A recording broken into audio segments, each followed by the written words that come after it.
Alright guys, another day, another time to make a side hustle. I just filled up my car, I just finished my remote 9 to 5, whatever, and I'm ready to go to drive to my first Uber delivery order in Instacart, try to make that extra hustle money, right? But anyway, in today's video, I want to talk about how I lost 25k in crypto by the age of 24. Like, what the hell, right? Here's what happened. And here's how I lost money, and here's what I learned from it, and so you can learn too. This is 2020, 2021 Hungary, Budapest, where I worked for my really lucrative job, making like twice as much as average 30, 35-year-olds make, whatever. I got really lucky with that job, and I was lucky to get stocks, and that company IPO'd when I worked for it. So at some point, I got a lot of money. But before that, I actually had some luck with crypto. I put $100 in Doge, if you guys remember Doge times, and it became $500. Then I took those $500, I put it in Shiba. That was another big coin that was coming up, and I found it on Reddit before everybody else did, before Elon Musk did, you know, because I think he started tweeting about Shiba Inu at some point as well. So I put $500 there. And I didn't do anything for 6 months. I just waited, but I knew it would go up, and it did become $3,000. And at this point, I'm thinking to myself, oh my God, like, am I not the greatest investor in the world? So what do I do next? I take $3,000 along with a $15,000 sell of my stocks, because the company, as I said, went public. So I decided to sell all my stocks, and I put everything into, this is 2021, September, October, November, and it's a huge FOMO. If you guys remember, there was a huge FOMO where everybody on YouTube and their grandma were investing in crypto and telling how great the crypto is, how much it will go up, and how great it is. And that's what exactly I did. I just went to coffee shops like every single day, watched all of those videos for research, like researching crypto, right? That's not how you do it, by the way. And I'm like, okay, $1,000 here, $1,000 there, this crypto, that crypto coin. I put a lot of in actual good crypto like Bitcoin, Ethereum, and I didn't lose money with that, but I lost money with small crypto coins. And then, long story short, like a year after I invested, actually I remember that was a 1 month difference. 1 month it went from like 20 to 25k, next month it's 16, and it never recovered actually. And I was like, okay, whatever. Like, I didn't feel really bad about this, because I knew I get more stocks every month, and I planned that by 2024, which is now, I was supposed to get to $100,000 in net worth, and that was my plan. And I would be totally on the way here if I didn't screw it up completely. And then, guys, 2022, FTX happened. I lost a lot of money because I had my money actually in BlockFi. I had my crypto in BlockFi. I was watching a lot of like finance bloggers like Andrew Jig, and he's a great guy. Like, I learned a lot. Like, I love him. He's a great guy. But I remember he was telling something about a crypto firm called BlockFi, and he puts his money there. And I'm like, okay, I trust him. Like, surely he did his research, right? Because he's a finance blogger. Like, and I'm like, okay. And I put all my money where he told me to put it, in BlockFi. And then what happened was FTX, you guys know. And what happened was, what happened to be true is actually FTX bailed out BlockFi a year prior to their demise. And of course, it didn't end well for me. Actually, it did, but a year later, when I finally got access through their bankruptcy filing, BlockFi bankruptcy filing, and they send me all the money back. From now on, all my crypto, whatever I have, if I buy, it's only on a cold storage. Never it's gonna be on like online platforms like Binance, BlockFi, or FTX, or nothing like that. It's only gonna be, even Coinbase, it's gonna be only on a cold wallet. Unless I wanna sell it, then I'm gonna transfer it to like Coinbase, right? So yeah, I lost a lot of money. What it taught me, well, actually, I would have $50,000, $60,000, $70,000 by now if I just didn't lose money and invested in S&P 500 instead, because S&P 500 had its best years from 2020 to 2024. And I remember I knew about it. I knew about people who invest very boring. They just put money in S&P and wait, and then they retire in like 40 years. I'm like, yeah, that's not for me.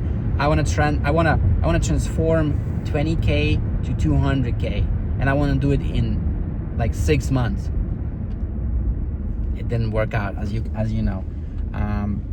I learned that, you know, it sucks to start over. It sucks to not have money. It sucks to be in debt. And that's another whole other video about, you know, getting in debt and then getting out of debt, and the whole like consumer culture in US. It's crazy, guys, here. I don't know if you're American or not, but you probably know about debt and credit cards. And I have some videos on my channel talking about credit. Credit is extremely important. Credit cards are great if you use them wisely, but also if you don't control yourself, overspend, which everybody happens to do. Like all these cars, people actually have monthly, when people go to the dealership, they don't think like how much this car costs to buy outright. They think, how much of my monthly payment will be, and can I afford a monthly payment? That is crazy, because that's just not how we think. That's not how I think. So, but I noticed that this whole like consumer and debt culture and you know, just debt in general, it's just something you have to like really be aware of. So if you build your credit, please do, but please be really careful with that. But anyway, I'm learning that being your early 20s is hard. Obviously, it's not your peak years as a man, as everybody says. It's not the peak years where you make a big money. It's not the time where everybody like respects you at your job. Like people definitely respect me way more like 24 than 20. And you know, especially given like I have 4 years of like experience working for companies in 95, it definitely helps. But it's being like it's really hard. Anyway, I learned also, I'm not complaining, I'm just saying, I'm just sharing, you know. I'm learning that being one of the biggest reasons why I lost money instead of made money is because I was trying to get rich quick. There's some stuff going on the road, but I was trying to get rich quick, and apparently it doesn't work. And you know, you probably definitely heard this before, like trying to get rich quick. Definitely be fast and do things quickly, but don't try to get rich quick, because same as with the gym. Like I've learned this the hard way. When I started training at 17, I tried to make gains. I tried to become like a Sparta warrior kind of body in 1 month. And of course it didn't work out. I was just so disappointed in 1 month or 2 months when I put so much work. I trained every single day and I had like almost zero results. Not even close to like Sparta warrior body, you know.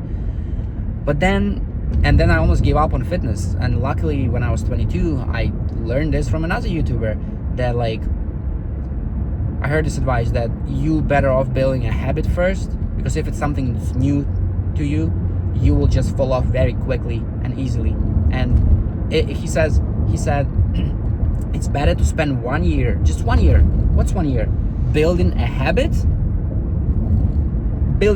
but like doing something consistently, like training like every day. Instead of training super hard, just train every day. And that's what I did with fitness. And you know, I've been training for 2 years, and I've definitely transformed how I looked 2 years ago, and now I'm very happy with that. And I'm, you know, I have next goals I'm working towards. But fitness is a journey that, you know, all these YouTubers, all these fitness influencers you see on Instagram and YouTube, all of them trained for 5 years. That's about fitness. I think same as with money. Sometimes you have 1 or 2 guys who like my age and they're a millionaire, or they're 17 and a millionaire. Like sure, fine. Or they make like 100k a month, but that's like one of a billion people. Like it's not normal. People get better with time, and if you put your time right, you will get better. Same with investing, and I'm learning this the hard way, because I'm starting over at 24, which is, if I didn't fuck it up like I did, I was supposed to be at 100k net worth by now.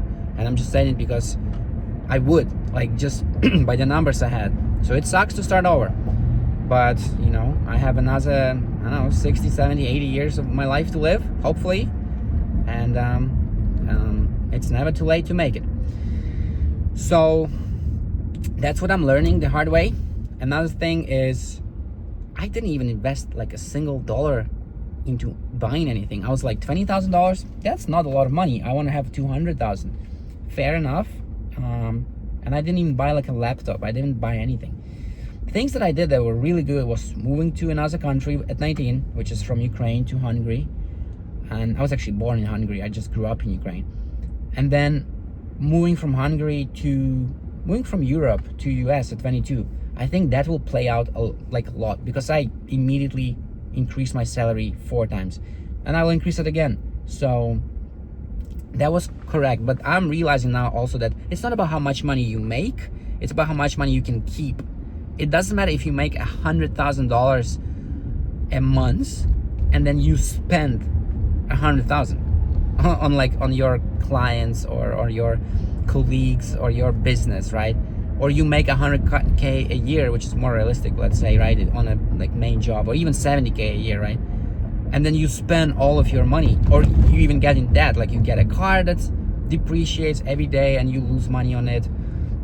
Then you get like a home loan is actually good, but then you get credit card debt, and you have your student loans, and it doesn't matter if you spend all your money. It doesn't matter how much you make. It doesn't really matter how much you make. It makes the only thing, and I'm learning this from Reddit also, like I've been like, Reddit is cool because it's full of like actually rich people who, it's anonymous. Anyway, I don't know what your thought on Reddit are, but I'm usually not a big Reddit user, only when it comes to money. I can't relate to all this like introverts and all this. I can't relate. Anyway, this is what I've been learning. I hope you got something out of this video. Share your stories with crypto. Now, is the crypto a good investment? For sure. Bitcoin, Ethereum is gonna go up. Fidelity even now offers Bitcoin ETF. Well, don't quote me on that. Like, do your research. But there is good rules for crypto this year. It might go up soon. I think it will go up, and I wish I had a lot of money. I would definitely buy more Bitcoin, Ethereum now. But more importantly is to have your emergency funds saved up. Not try to get rich quick. Try to reach financial independence and have different assets. Don't put everything into one basket. Don't try to rush it. Don't try to think you're smarter than the market and you can try to beat the market. And like Warren Buffett says, right, best strategy for most people is to just buy S&P 500, which is 500 biggest companies in US. If you believe US economy will be better in 30 years. Now, this is probably a better way to do. And I'm still researching this, so don't quote me on anything at all. I'm just sharing my journey. I'm just sharing how I'm trying to make it in US. And I just shared how I lost a lot of money on crypto, so you don't have to do the same. Be patient. Don't try to get rich quick. Invest in yourself. Like, you better be off like spending $1,000 on books and read or like getting mentors or going to different conferences, or like moving to a different country. If you are from like a country where you don't make a lot of money, moving to a different country with better opportunities, like for example, for me, moving out of Ukraine in 2019 to Hungary was literally like the best decision I made in my life, because otherwise, if I was in Ukraine right now in 2024, I'll probably be dead. Like, seriously, no joke. I don't know, I kind of got lucky, predicted it. I don't know what happened, but like I definitely didn't want to live in Ukraine anymore. And I left, and I was right, and I was literally so right. Anyway, I hope everybody's safe in Ukraine and everywhere. I still have family there, but there are some things that money can't buy, and they're just worth your risk, worth your time, worth your body getting out of the couch and like actually doing something, which is exactly what I'm trying to do right now. So let me get back to my order. And I hope you learned something from this video. If you liked it, leave a like, comment, subscribe, and watch my other videos. Thank you guys. See you in the next one.